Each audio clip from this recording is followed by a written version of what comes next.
Welcome to A Voice and Beyond, Ms. Lyndia. Or I will introduce you formally. It's Lyndia Johnson. But in the industry, you are so well known as Ms. Lyndia, and that's what we're going to call you. How are you? I'm wonderful. Thank you for having me. Oh, I feel really privileged. I feel that I am in front of like music industry royalty here. Oh, I very nice. do. I know your story. We've spent time together, we've hung out, and just knowing the work that you've done, I hope listeners sit down and listen up because you are in for a treat with this episode. Honestly, as someone who's been in the singing voice industry for many years, I appreciate the work that you're doing, Ms. Lyndia, because not only are you teaching in academia, but you walk the walk and you talk the talk. You have been in the industry at that grassroots level, working with all kinds of industry professionals, and you know what's going on in the real world and not just academia. And so you bring something to our industry that is really needed. Thank you. Thank you very much for saying that. Absolutely. Thank you.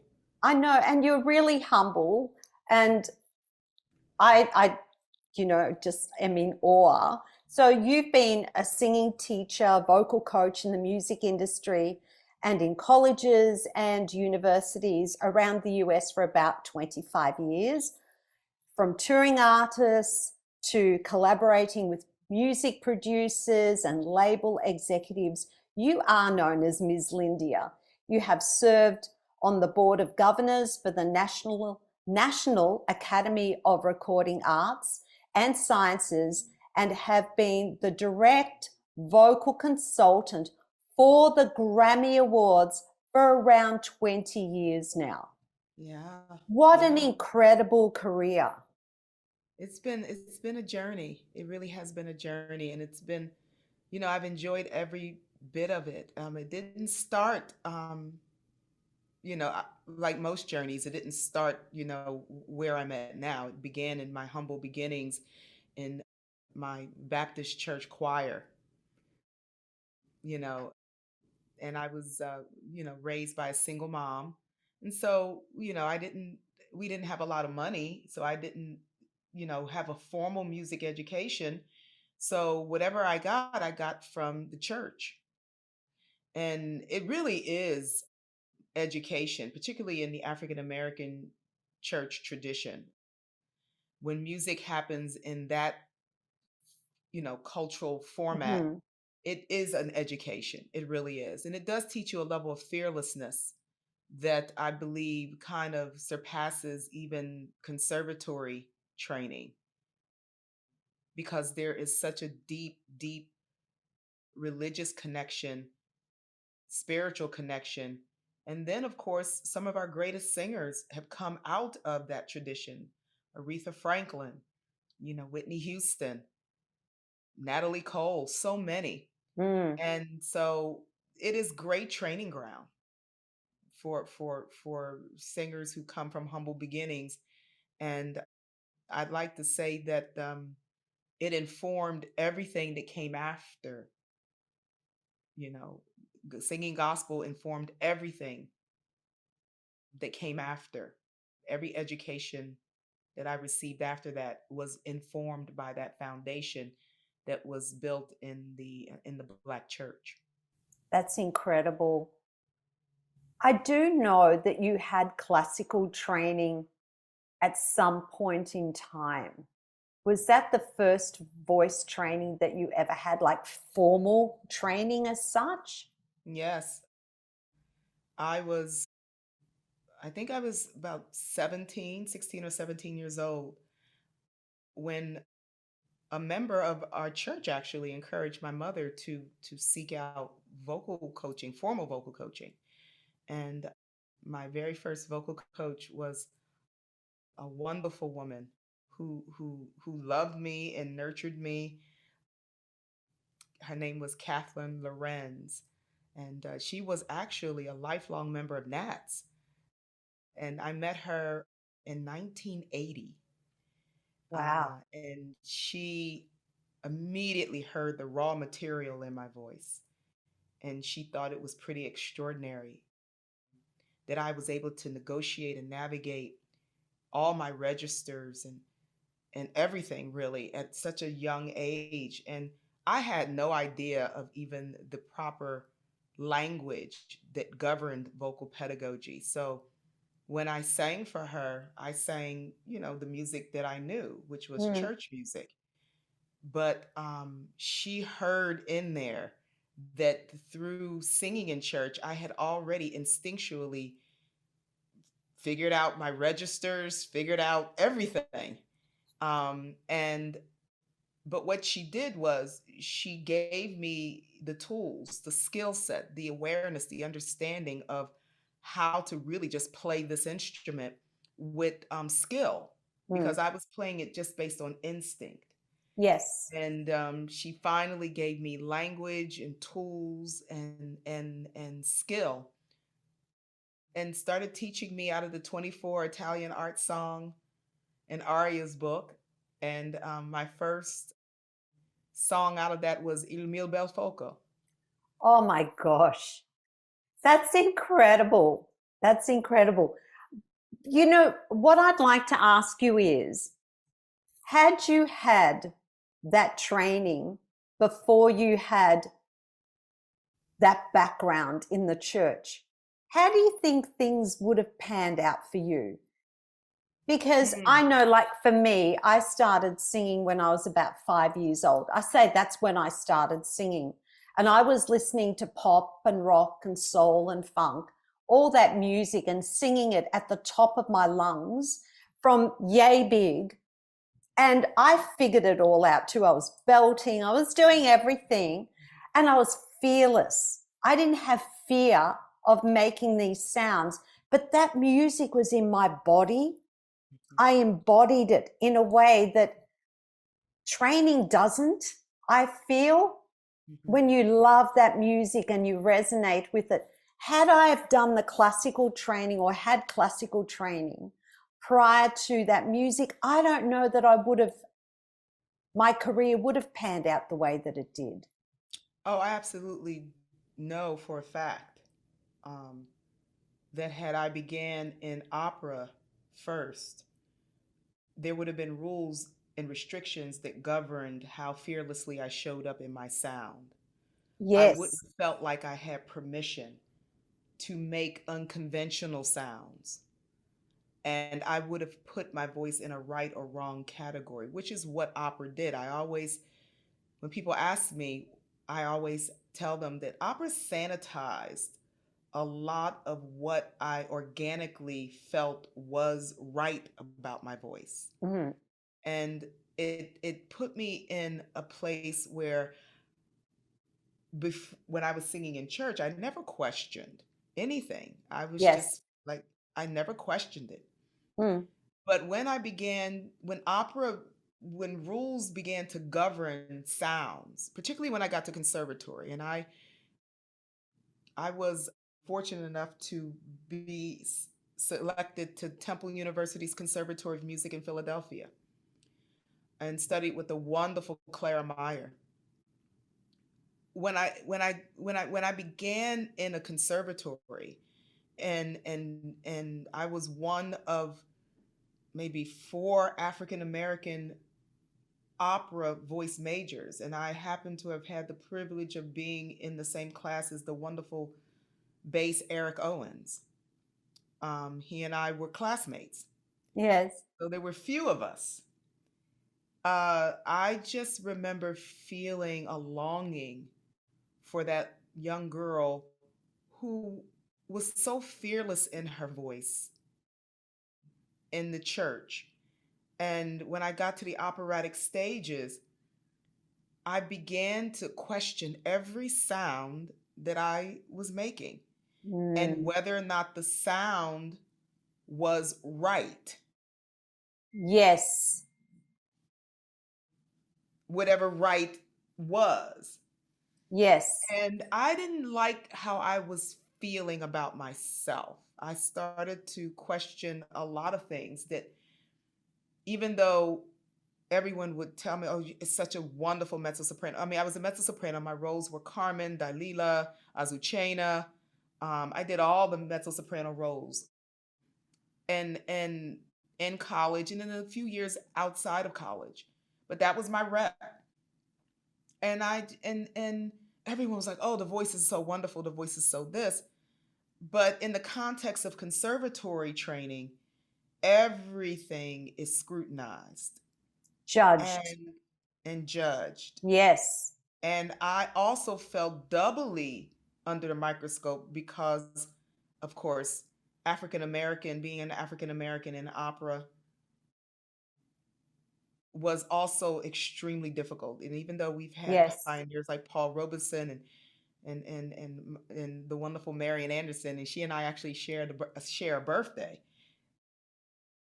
You know, Marian Anderson, who broke the color barrier at the Met in the 1950s, and Miss Wow. Leontine and Miss Kathleen Battle and Miss Jessie Norman and all these wonderful women who had come before me. The population of people of color in opera was still very small. And to give you some context, I do remember that it was only up until recently, within the last 10 years or so, that they stopped putting dark makeup on their Othellos.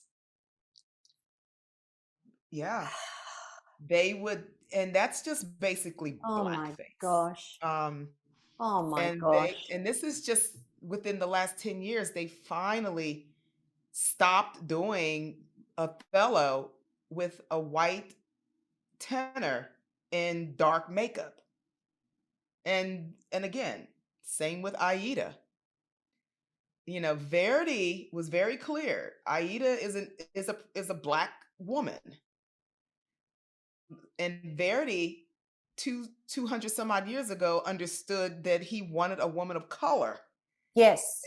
and he wrote an opera with about a woman of color, Yes. and 200 years later, we even would put our wonderful sopranos in dark makeup when they were performing Aida. So Oh. opera, opera has had its struggles, Mm. and I felt in the midst of that pretty lost. I, Personally, culturally, I yes. just felt pretty lost. Yes. I can't even imagine. I can't even imagine how that must have felt for you. And, like, I want to say I'm sorry you went through that experience. And, and I say that with love. But how messed up is this world? Yeah, but I think that I needed to have that experience because it definitely does inform how I teach today. Mm-hmm. And I do believe that, you know, experiences like that, they can either make you or break you. And it did shape a lot of how I approach even opera singers who come to me today and ask if I can reconfigure the vocal track for contemporary or CCM singing or popular singing. And I get Yes. that request a lot. I bet you do because you've walked the walk. Once again, as I said in your intro, you have done the hard yards. You have done it. So, Yeah, did you come to a point where you just said, "This is not for me"? I did. Well, a couple of things happened. A couple of things happened, if I'm being completely transparent. Yes. I started to experience voice problems. Oh, Um, why am I not surprised? yeah, Sorry. Yes. that now, 20 some odd years later, I believe was psychologically triggered. Yeah. Mm-hmm. Mm-hmm. But I got to a point where I just couldn't sing. And mind you, on an undergrad and graduate level, I had superb coaching. On a graduate level, I'd worked with Judith Haddon, who was at that time the wife of the great tenor Neil Shikoff, and of course, the woman who put the finishing touches on my mezzo soprano was the wonderful and legendary Margaret Harshaw. And Margaret, took me under her wing Mm. and just really got me into that stratosphere of Wagnerian mezzos. Wow. Um, but by the time I was finished with my training with Margaret Harshaw, I started experiencing vocal trouble. And I wasn't sure if it was the training or what it was. Now, years later, I believe a lot of it was psychological. I think that my voice, I think psychologically, I think I kind of pumped the brakes on my own career, if that makes Mm. sense. Oh, 100%. 100%. Because I think that's what a lot of teachers still don't realize is that we're a human being, and there are all these different parts to us that make the sum of us, and the Mhm, psyche and the emotion, mhm, all of that is part of us. And if we're not in a good place emotionally and mentally, the voice is not going to behave itself. And I see mhm, that all the time. And I've experienced that when I felt that I was being silenced and not being heard as in part of my career, I lost my voice. mhm, Not only did I lose my voice in life in that mhm. time and in my surroundings and in my career, but I lost my singing voice. So I do 100% believe all of that. And I also believe that it also, because I'm a woman of strong faith, I do believe that it was the divine also saying to me, enough is enough. I want you to live in your truth. And this is how I want you to best show up to serve humanity.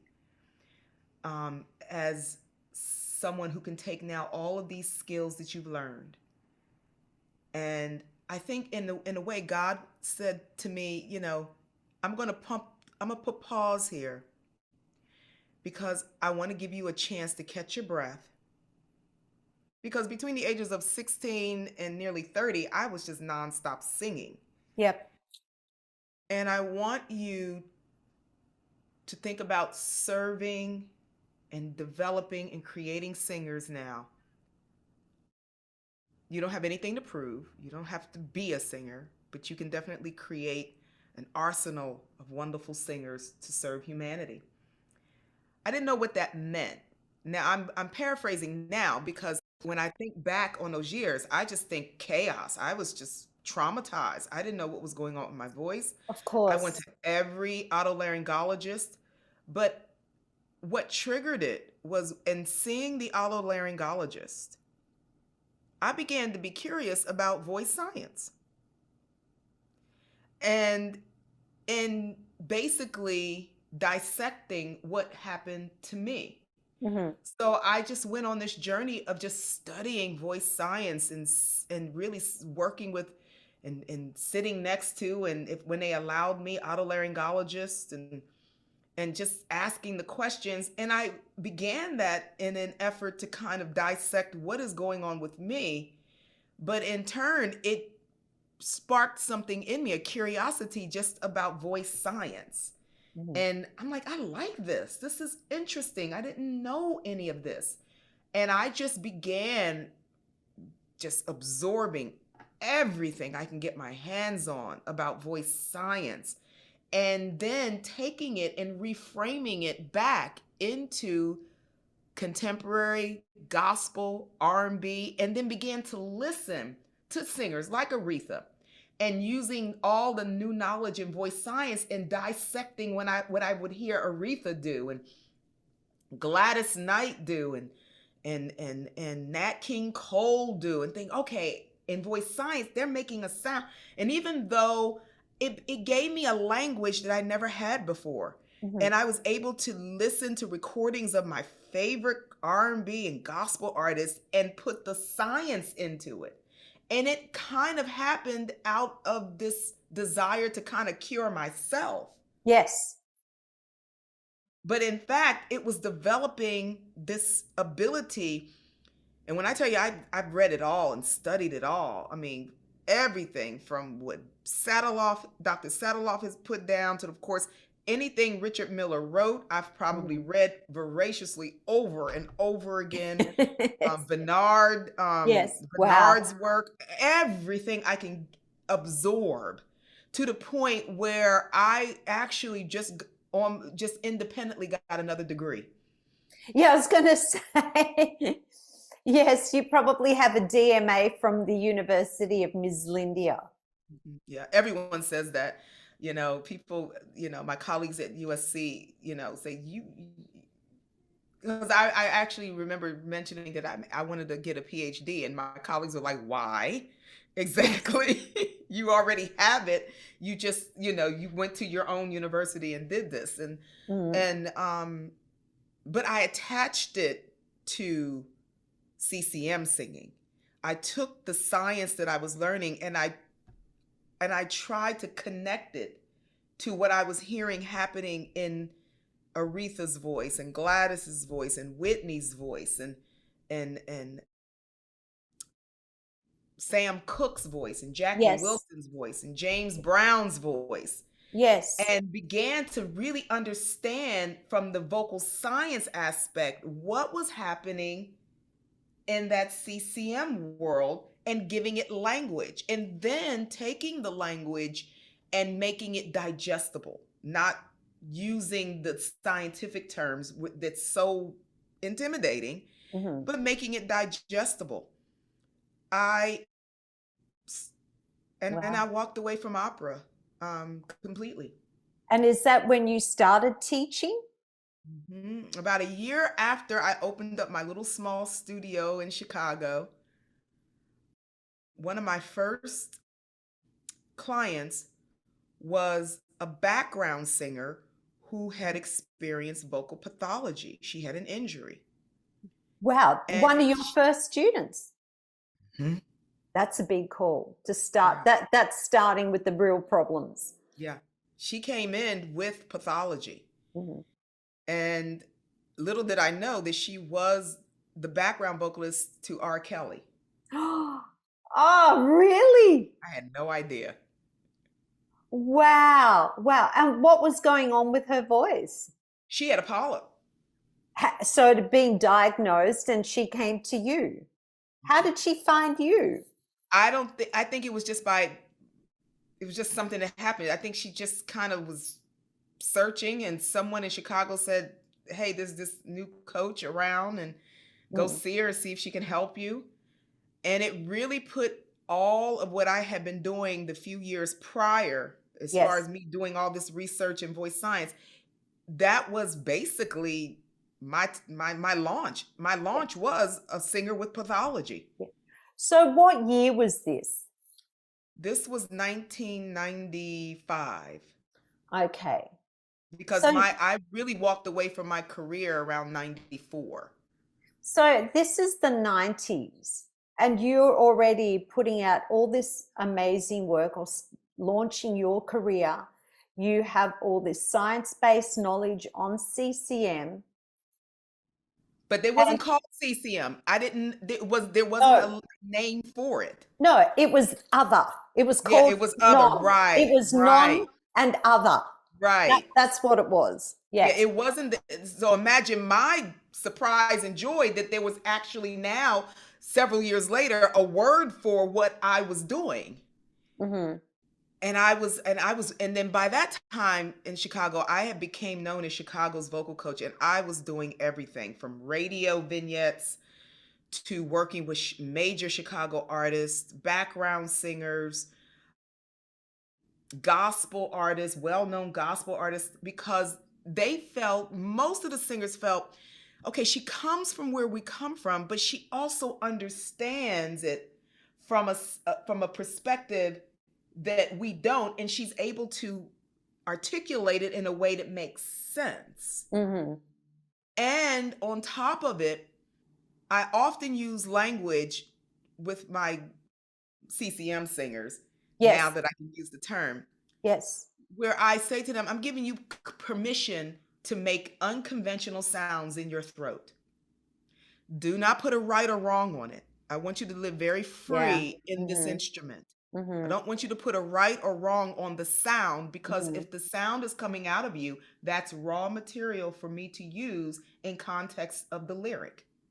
Mm-hmm. Song lyrics are about emotion. So let's use the sounds that you can create to paint this picture in this song, which Yes. is why then I started getting a large population of songwriters who wanted to be able to sing their own music, but found it difficult to find the sounds to inform their lyrics.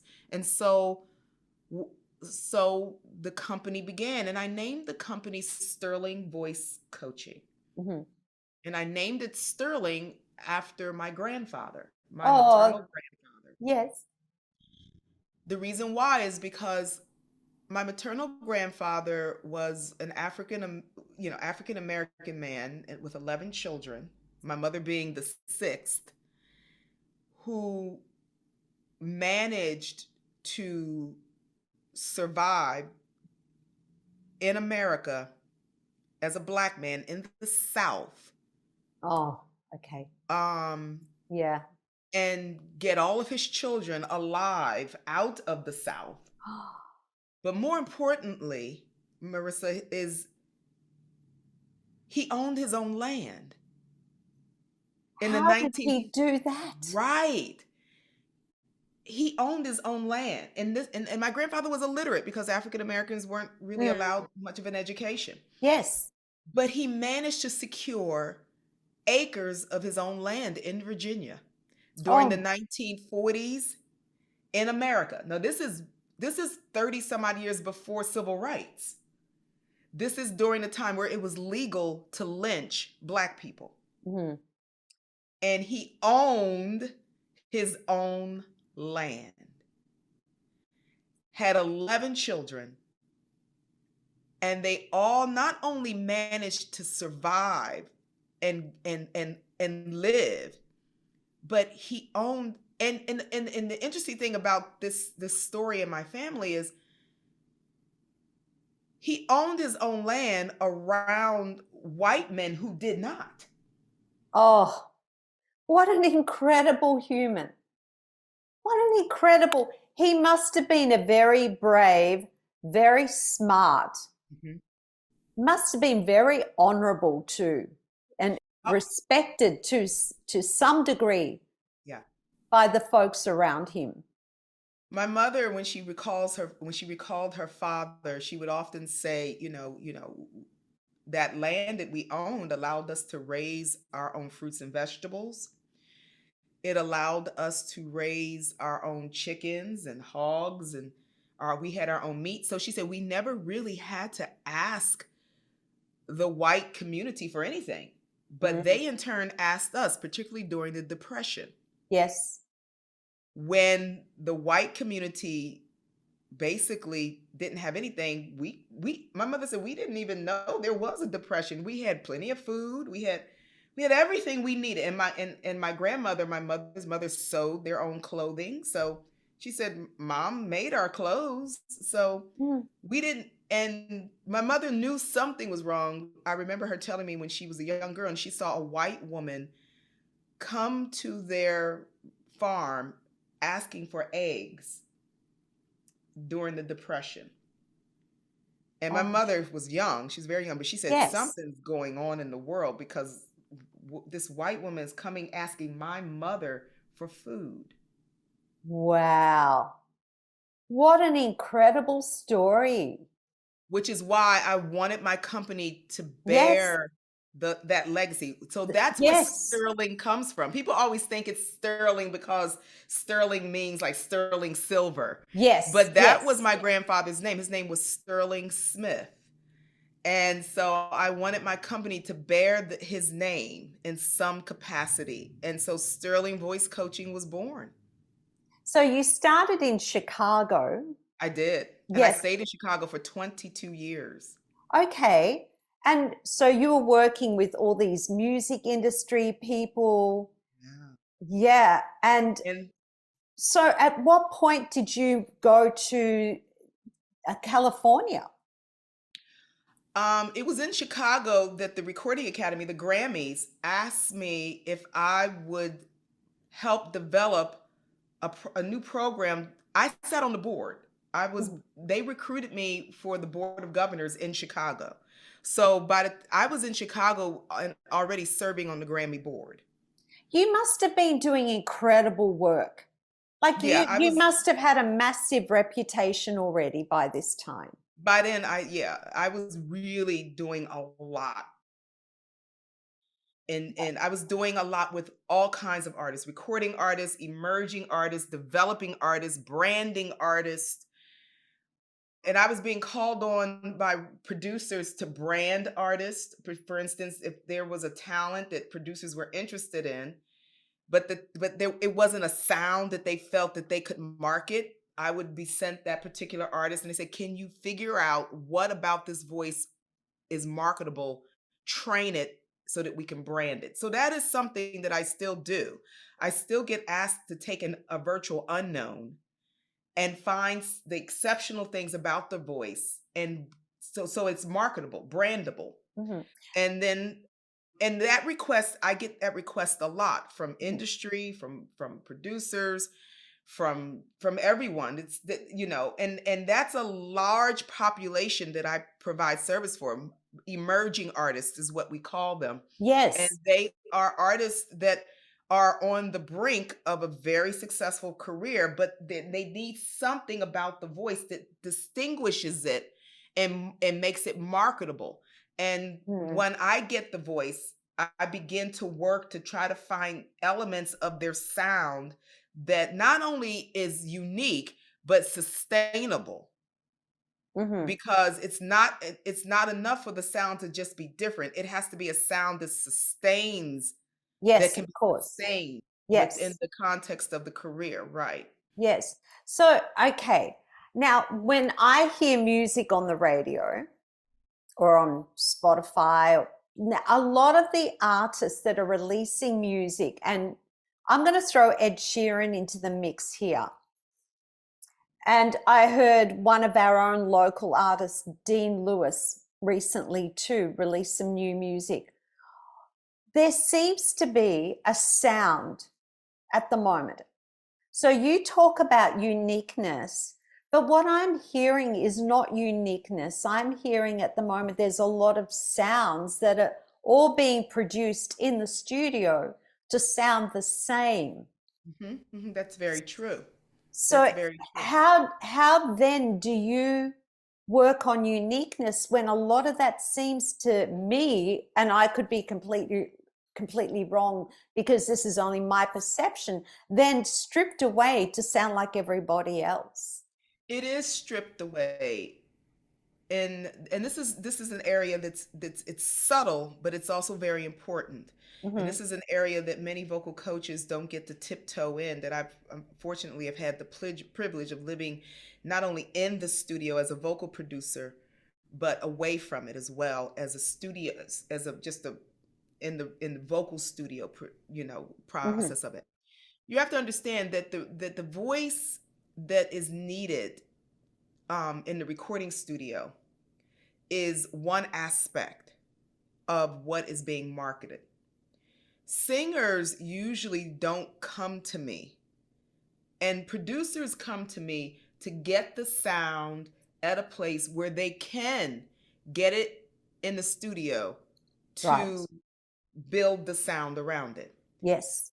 However, the career, and singers will know this, is live on stage. Oh, 100%. There's no music in record sale, no money in record sales. And that is where those subtle differences of uniqueness need to show up. It don't necessarily need to show up Mm. in the recording studio, because that's about mass producing a trend, a sound that is a trend, which is what you're saying. You're hearing Yes. similarities. Yes. That's because they want to mass produce what this generation is saying they want to hear. Mm-hmm. That is not exactly what is happening live on stage, which is where singers not only earn their money, but their careers are basically built. Mm-hmm. Those concert ticket sales, when people buy that ticket, spend the time to come to that show, that is when every aspect of what is unique about your sound and your delivery has to show up. Otherwise, those fans could stay home and play the song on the radio, or play the download, or play the CD if there's still CDs. Mm-hmm. They leave their homes to come to your show because they want to hear something else outside of what you recorded. Yes. They Okay. want to hear, okay, I know how Ed Sheeran sounds on this song on the record, but how does he sound live on stage in front of me? Mm-hmm. That's when Ed Sheeran has to pull a rabbit out the hat, and out of his throat has to come more diverse, interesting sounds, because that's why they're in that audience, because they're there to hear their favorite Ed Sheeran song delivered in a different way than what they are experiencing in the recording. Right. The recording is designed to actually fall in line with what the trends of the time is. That's why Ed Sheeran and Sam Smith and everybody's sounding the same on the recordings. Mm-hmm. And if people were just satisfied with the recordings, artists wouldn't be able to sell tickets, but people aren't. People want to see it come to life in front of you, but they also don't want a prototype of the recording. Many artists will say, wow, I didn't know he or she could do that with their voice once it happens live. Now, therein lies the rub. Since you mentioned Ed Sheeran, he's got to be able then to have a studio voice. Yes. And then a live interpretation of the same song. Yes. Except this time he's recruiting more tones, more textures, more unconventional sounds. Yeah. More live. colors. Yes. Mm-hmm. Otherwise, the fans could have stayed at home and listened to the recording if he was going to sing it exactly the same way. Yeah. Yep. Yes. So the recording does serve a purpose, particularly in keeping it trendy. Mm-hmm. Mm-hmm. But the fans buy the tickets because they want to hear something outside of the trend live. Yeah. And they want to see it unfold in front of them in a very different way than they're experiencing in the recording. Otherwise, they would stay home and listen to the recording. Yes. Yes. So when an artist is coming to me, they're coming to me primarily because they're saying, okay, it's recorded, done. Now, how does it show up on stage? Right. How do I make this sustainable? What sounds am I able to produce? So can I just back? Sorry, and I'm going to come back to this because I have a million questions. So when an artist goes to these music managers or these record labels or music labels, how does that process work then? So these music producers are coming to you and asking you to find something unique in these artists that they can record. That they can record. But how do they know that this is the artist if they haven't heard the thing? You know what I mean? Like, I don't know what I'm trying to. I understand what you're saying. And this is not the music industry of the 1950s or 60s. This is not Motown. Mm-hmm. This is not the genius of Berry Gordy, where you had all in-house artist development. Because of, social media. Yes. Record companies don't have artist development anymore. They stopped doing that decades ago. Independent artists really don't need record companies. No. They can do it all using online music platforms and streaming platforms, and they can use software like Pro Tools, like Logic, that's in their own home studios, record something, and then filter that through an online streaming platform, get a ton of downloads. As soon as an A&R person at a label sees that, the work is done for them. They recruit them into the label and says, "Hey, you've already got 1 million followers based on what you did at home. All we need to Ah, do now is just put you under our label and you're a star." Now, wow. that's basically what's happening today, and which is Wow. why it all seems so easy to so many young singers of this generation, because many of them have the technical skills with Logic and Pro Yes. Tools Yes. to really just do home recordings. Many of them do, Spotify or Apple Music streaming Yes. platforms to Yes. release it. You'll have an A&R at a label who will hear they've already got 1 million streams on this cookie cutter song. And then the label will actually sometimes reach out, or a producer, and say, "Hey, I just saw that you've got over 100,000 streams on this song. How would you like to come over here?" Because the work is already done. The label doesn't Yes. have to market. Yes. They don't have to promote. They don't have to build the fan base. It's already been done for Hmm. them, which is Hmm. why these areas and labels have now kind of gone away. Artists are developing a lot of independence away from record labels. And that also gives artists the power to create sounds that sometimes fall against trends, or are Mm. not as trendy.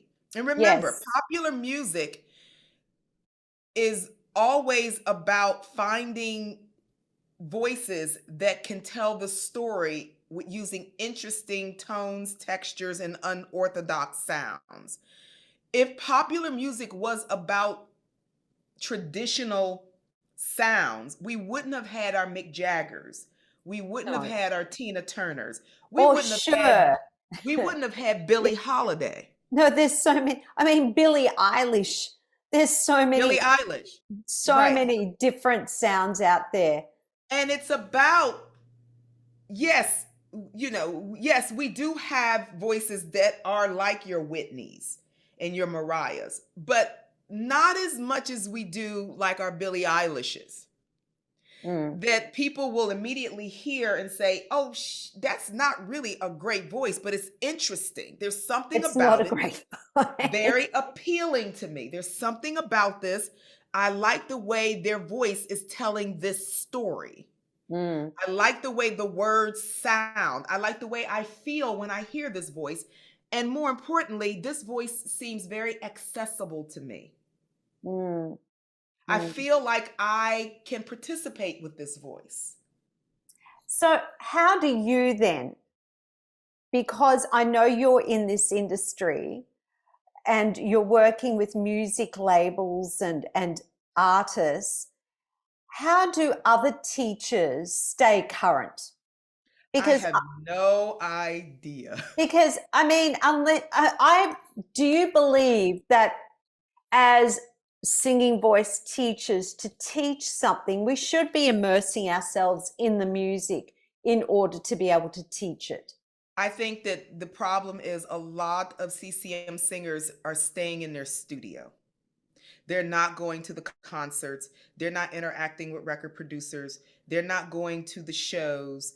And I think that you can't stay in the studio and just teach pedagogy. You have to get out there. You have to sit at the table to see how the deals are being made. Why exactly are you signing this artist? Now, hypothetically, let's talk about maybe Billie Eilish. Mhm. She's also a complete brand, Oh, very much like 100%. Rihanna. Yes. Rihanna's not just a singer, No. she's a brand. And again, this is what is happening in the music industry today. unlike the music industry of the 1960s and 70s where artists were just singers. Carly Simon is a great singer, but she was just a singer-songwriter. Yes. Carole King is a great singer, but she's just a singer-songwriter. Yes. Today, think about Carole King selling perfume and undergarments and makeup and hair. You see what I'm saying? Yeah, like So, Taylor Swift and Beyonce. right. We didn't see Carole King peddling a MasterCard or a Visa on a commercial. No. Think about it. No. Carole King. And you turn on the TV and she's talking about the MasterCard. Like we see Taylor Swift. I think she's doing credit card now. I know Commercials. she has. They all have perfume. I know Perfume. Katy Perry is it Menu Log? Yep. Beyonce has a clothing. I mean, and think about now the 70s artist, James Taylor. Can you imagine James Taylor having a cologne? No.